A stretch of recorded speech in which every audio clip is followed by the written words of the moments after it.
سلام، خیلی خوش اومدین به ششم ویدیو از کانال یوتیوب من. اول از همه این که مرسی از اینکه ویدیومو نگاه میکنید. چقدر بهم حس خوب میده. مرسی از اینکه لایک میکنید، کامنت میذارید و خیلی خوشحال میکنید.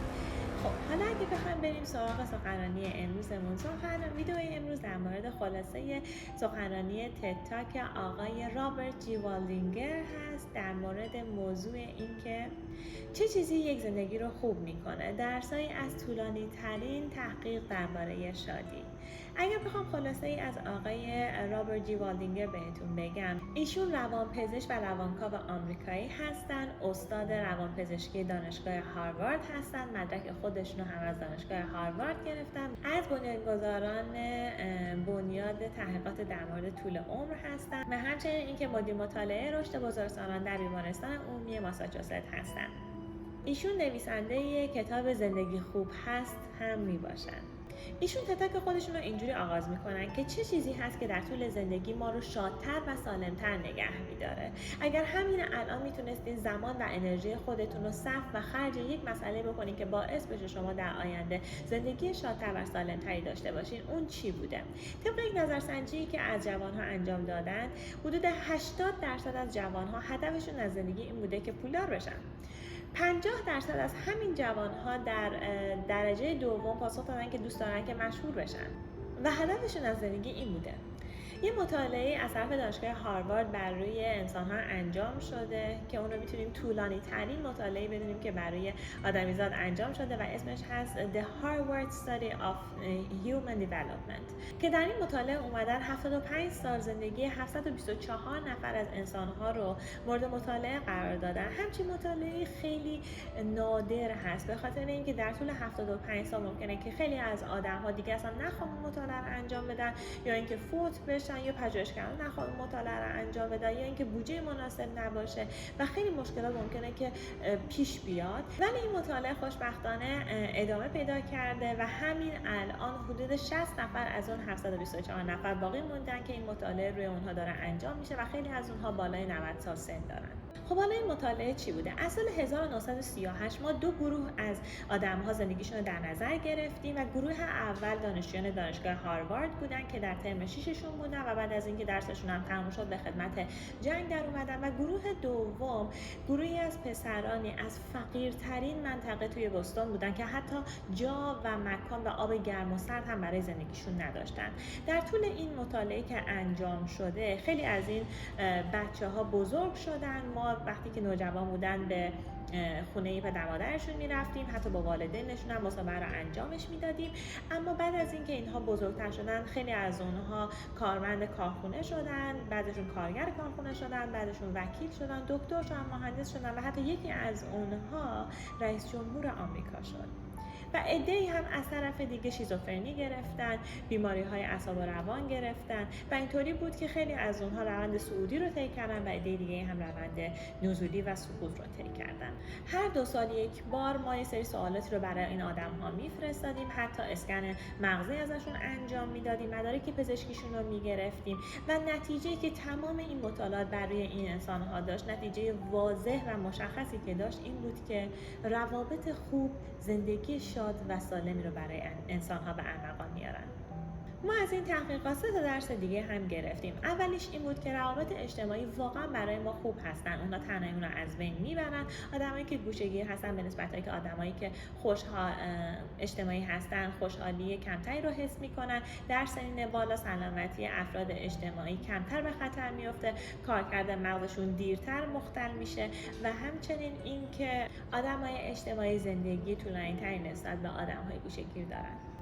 دومین مسئله این بود که کمیت مهم نیست، کیفیت مهمه. یعنی تعداد دوستایی که داریم مهم نیست، کیفیت رابطه‌ای که با آدم‌ها و دوستامون داریم هستش که اهمیت داره.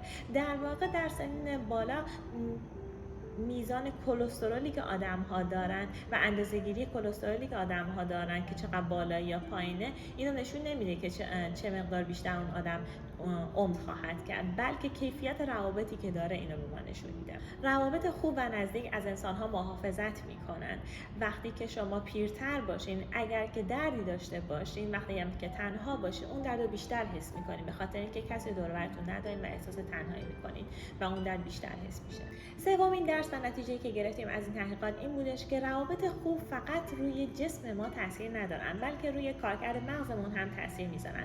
در واقع آدم‌هایی که توی روابطی هستن با اطرافیان خودشون که آدم‌های امن زندگیشون زیاد هستن و آدم‌های امنی رو تو زندگیشون دارن که میتوننشون حساب باز بکنن، این آدم‌ها دیرتر حافظه‌شون رو از دست میدن و همچنین حافظه‌های قوی‌تر و محکم‌تر و بهتری دارن. منظورم از این که بتونی روی یک نفر حساب باز بکنی چیه؟ حساب باز کردن روی آدم‌ها به این معنا نیستش که با اون آدم اصلا دچار جر و بحث نشین، بلکه به این معنا هستش که هر وقت که احساس نیاز بکنی بتونی روی اون آدم حساب بکنی، بتونی بهش زنگ بزنی و روی اون آدم حساب بکنی، رو کمکی که میتونه بهت بکنه.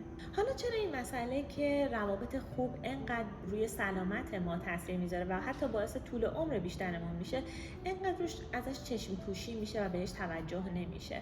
به خاطر این هست که آدمیزاد کلاً و ذاتاً آدمی هست که موجودی هست که دوست داره خیلی مسائل رو سریع به یک نتیجه‌ای برسونه، ولی داشتن رابطه امن با یک آدم دیگه این رو طلب میکنه که شما زمان و انرژی زیادی رو صرف بکنید، به خاطر اینکه مسئله سخت و پیچیده‌ای هستش.